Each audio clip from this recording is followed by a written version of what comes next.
Pura Sumur Kembar merupakan sebuah sumur kuno peninggalan masa lampau. Letak pura ini berada di alas cekik, Gilimanuk. Seperti namanya, di pura ini ada dua buah sumur kembar yang diistilahkan lanang atau laki-laki dan wadon atau perempuan.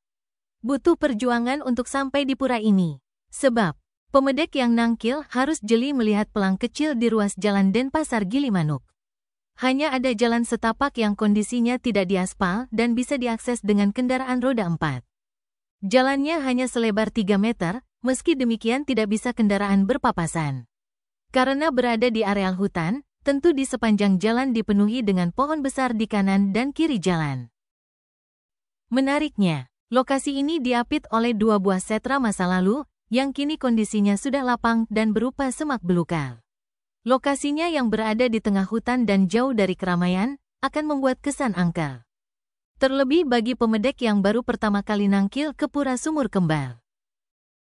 Menurut penuturan pemangku Pura Sumur Kembar, Putu Darmawa, pembangunan Sumur Kembar sendiri belum diketahui persis angka tahunnya. Namun dari penuturan orang tua pendahulunya, sumur tersebut sudah ada sejak zaman Belanda.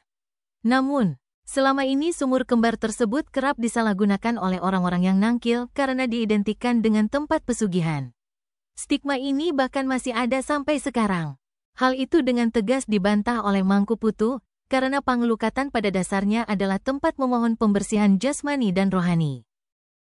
Ia pun sangat menyayangkan adanya anggapan bahwa Pura Sumur Kembar tempat mencari pesugihan atau pengasihan. Ia menjelaskan, setiap ada yang bersembahyang di tempat ini. Mangku Darmawa selalu menekankan bahwa Pura Sumur Kembar adalah tempat suci, sehingga tidak boleh disalahgunakan untuk hal-hal yang aneh, berkaitan pasugihan.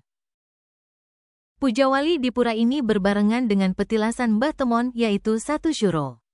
Umat meyakini dengan melukat di pura ini, dapat memohon pembersihan diri, agar segala rintangan dapat dihindari sehingga mampu mencapai tujuan hidup yang baik.